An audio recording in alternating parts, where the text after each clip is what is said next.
Hey, it's Big Soprano. I'm not gonna stop mentioning this until a video blows up, but I created an email so you guys could send me beats, preferably like trap shit. I'm fine with like laid back stuff, but you guys could send me questions. You guys could send me like you could ask for advice, like you could tell a story and ask for my advice on it and all that. So yeah, thank you. Thank you for the email so far, but I haven't had enough to make a video about it. So I'd appreciate it if you guys drop some more emails.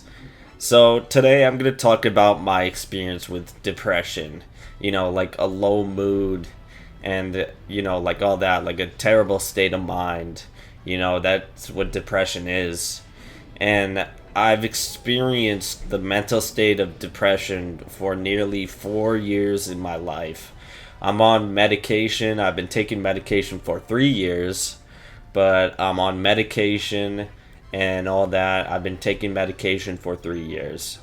So, for me, what depression looks like is a low mood, like very, depressed. And that's what the term is, feeling very, very low.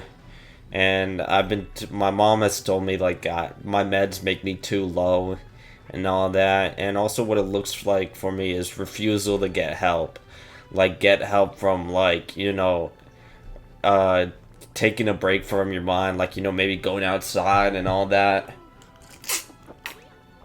And refusal for like therapy or any mental health support. And what it also looks like is isolation, like isolating myself from friends, isolating myself from family members. That's what I typically do when I'm depressed. So I first fell into depression when my mom sent me and my brother into a foster home after my other brother got charged with a crime in 2020. So the very last I'm not sure if it was like December or November, but it was like the very end of 2020. My mom sent me and my brother to a foster home. And fun fact, my brother is still in a foster home to this day because he chose that. I don't know what's going through his head, but he decided that's better. So I guess he's not coming back anytime soon. But yeah, after something happened with my older brother, my mom sent me and my younger brother to a foster home. And that put me in an incredibly dark place. Like, I was very depressed. Like, one of the most depressed I've ever been. But I will talk about the most depressed I've ever been later in the video. So, I felt suicidal at that time. I went to school but found no point in going, since I was going back home to a foster home, which isn't my real home, you know? Like, when you're after like a hard day or whatever, or a long day, you just want to go back home and relax, but what ruined it for me was just going back to a place I didn't call home. So that made me very depressed at the time, and I didn't like it at all. I isolated myself like all the time during this. Like, I didn't talk to like the workers there or the other kids that were at the foster home, because it was like a government place or whatever. Like, it's a government house with like workers and other kids there. I did not talk to like any of them at all. I was isolating myself a lot, and I didn't see my friends at all, since how school worked during the pandemic was you could only hang out on the floor your class is on during lunch, and you had one class for the entire day for several months.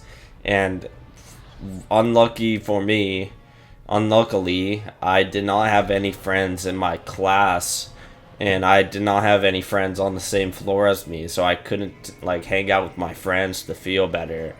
It was honestly hell. Like, it fucking sucked.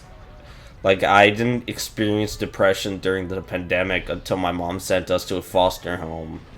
Because at the time, I lost dozens of bonds, or at least, like, I couldn't, like, talk to them all the time.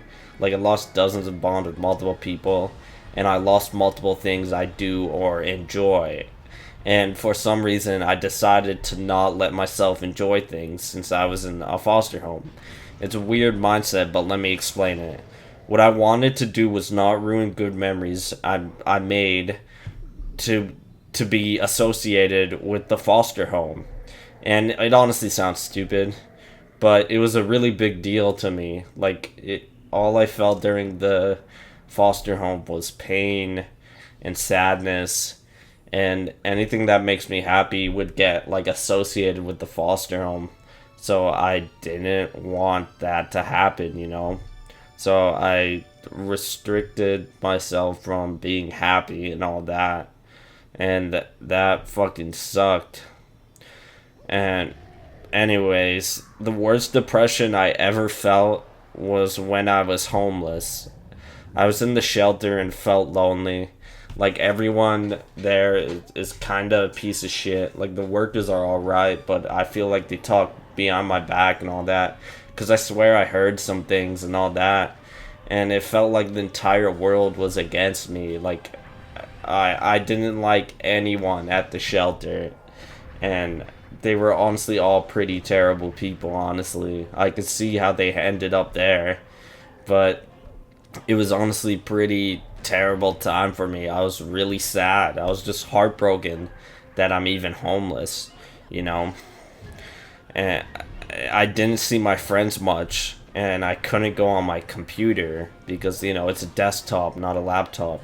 So I just kept my computer at my aunt's, not my current aunt's where I stay at, but my other aunt's. And what helped me cope was going outside every day, since the shelter kicks everyone out at 11 a.m. and reopens at 1 p.m. That gave me time to go outside and enjoy the world. I would keep my mind busy by buying snacks, drinks, or food from local places and consume them in a public place. That honestly helped me. Now I kinda isolate a lot. Sometimes I don't want to see my family because they honestly piss me off sometimes, but it's little things that bother me. Anyways, what helped with my depression is finding things to do. For me, I consume an energy drink at a specific time of the day while watching videos to give myself a lift. And for some reason, it honestly helps. I thought it would make my depression worse, but no, it honestly helps. But yeah, my meds make me too low, my mom said. So what helps is going to therapy and seeing my friends and making videos. So you just gotta talk about your feelings, honestly.